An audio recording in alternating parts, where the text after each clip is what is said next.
भाजपचे आमदार प्रवीण दरेकर आपण त्यांची थेट बातचीत करणार आहोत. अण्णा बनसोडे यांनी आता टीका केलेली आहे. काल अमित शहा यांनी ज्या पद्धतीनं शरद पवार यांच्यावरती टीकास्त्र साधलं, त्यानंतर आता अण्णा बनसोडे म्हणतात की शरद पवारांचा मान सन्मान करायला हवा भाजपने. नाही, भारतीय जनता पार्टीने पवार साहेबांचा नेहमीच मान सन्मान केला आहे. पुरस्काराने सुद्धा त्यांना सन्मानित करण्याचं काम भारतीय जनता पार्टीच्या सरकारने त्या ठिकाणी केलेलं आहे. पंतप्रधान नरेंद्र मोदी साहेब पुण्यात कार्यक्रमात आलेले असताना त्यांच्याविषयी जे गौरवोद्गार काढलेले आहेत ते राजकारणाच्या पलीकडचे आहेत. आता ते बनसोडेंना माहीत आहे की नाही मला माहीत नाही, आणि त्याच्यामुळे पवारसाहेबांचा सन्मान नक्कीच आहे. परंतु आता देशाच्या गृहमंत्र्यांनी जर एखादी भूमिका मांडली असेल तर मला वाटतं जरा थांबायची आवश्यकता आहे. कारण जेव्हा देशाचा गृहमंत्री एखादं वक्तव्य करतो त्यावेळेला काहीतरी माहिती, काहीतरी आधार त्या ठिकाणी असतो.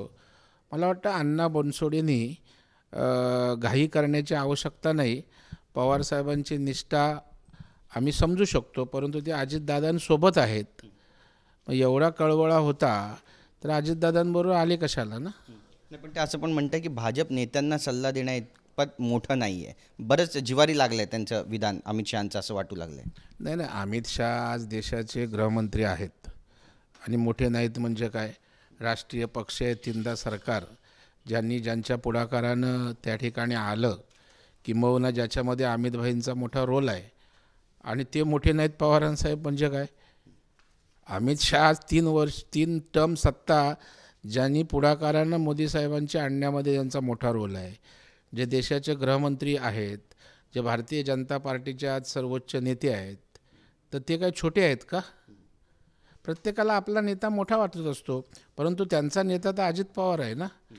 त्याने अजित पवारांच्या मोठेपणाची चिंता करावी पवारसाहेबांच्यापेक्षा.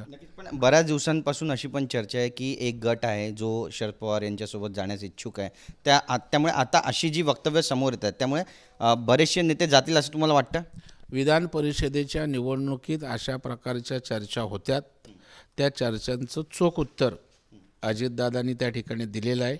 पैकीच्या पैकी आमदारांनी विधान परिषद मतदान केलं, इंटॅक्ट राहिले. उलट 4-5 मतं दुसऱ्या पक्षाची अजितदादांना त्या ठिकाणी वाढीवची मिळाली. जर त्यावेळेला अशा प्रकारच्या चर्चा होत्या, मोठमोठ्या प्रकारच्या वावड्या होत्या, काय झालं, अजित पवारांचा एकही आमदार फुटणार नाही, इकडे तिकडे जाणार नाही. झाल्यावर आपण याच्यावर बोलू. अजितदादा यांचा आज वाढदिवससुद्धा आहे आणि त्यासोबतच अंगणवाडी सेविका यांनी दादांची भेट घेतली. त्यावेळी 10,000मध्ये मानधनमध्ये काही होत नाही, मानधन वाढवा अशी मागणी केली. अजितदादा म्हणतात तुम्ही उद्या जाऊन 1,00,000 रुपये मागाल. तर आता चर्चा रंगू लागल्या अजितदादांच्या विधानाची. नाही, मला वाटतं प्रत्येकाला मागणी करण्याचा अधिकार आहे.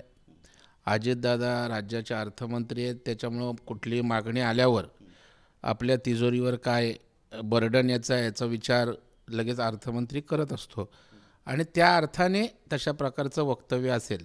आता अंगणवाडी बहिणींचा त्या ठिकाणी पगार सरकारने वाढवलेला आहे. आणखी त्याची मागणी असेल तर सरकार त्या ठिकाणी सकारात्मक विचार करेल, परंतु लगेच अशा प्रकारचं त्याच्यावरून राजकारण करण्याची आवश्यकता नाही. आज त्यांचा वाढदिवस आहे. बहिणींसाठी हे सरकार सकारात्मक आहे. त्याने अजितदादांनाही शुभेच्छा दिल्या पाहिजे आणि देवेंद्रजींनाही शुभेच्छा दिल्या पाहिजेत. या बहिणींसाठी जे करता येईल ते नक्की सरकार म्हणून आम्ही करू. एक शेवटचा प्रश्न आहे. जरांगे पाटील ज्या पद्धतीनं तुमच्यावर टीका करतात, प्रसाद लाडांवर टीका करतात, आणि आता तर म्हणालेले आहेत की कुठेतरी या सगळ्या बाबीनंतर आम्हालाच आता गोरगरिबांना सत्तेमध्ये आणण्यासाठी प्रयत्न करावा लागेल, त्यांना जिंकून द्यावं लागेल, प्रसंगी आम्ही भाजपला हरवू. नाही, त्यांचा गोलच भारतीय जनता पार्टीने देवेंद्रजी आहे हे त्यांच्या रोजच्या वक्तव्यातनं स्पष्ट होतं आहे. आणि म्हणूनच मी म्हटलं की तुमचा फोकस नेमका काय. तुमचा फोकस हा मराठा समाजाचे प्रश्न आहेत की तुमचा फोकस हा राजकारण आहे.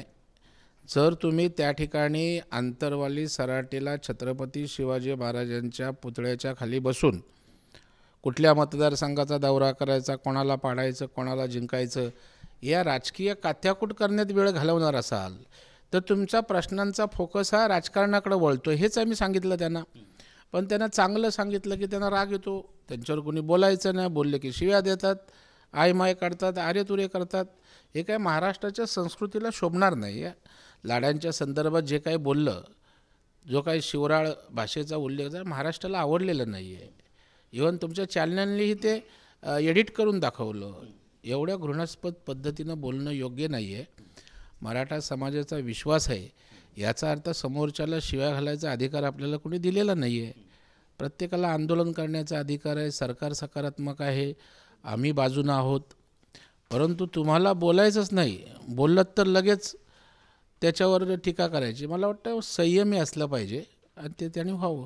धन्यवाद आमच्याशी बोलल्याबद्दल. कॅमेरा पर्सन योगेश गुरवसह गिरीश गायकवाड, TV9 मराठी, मुंबई.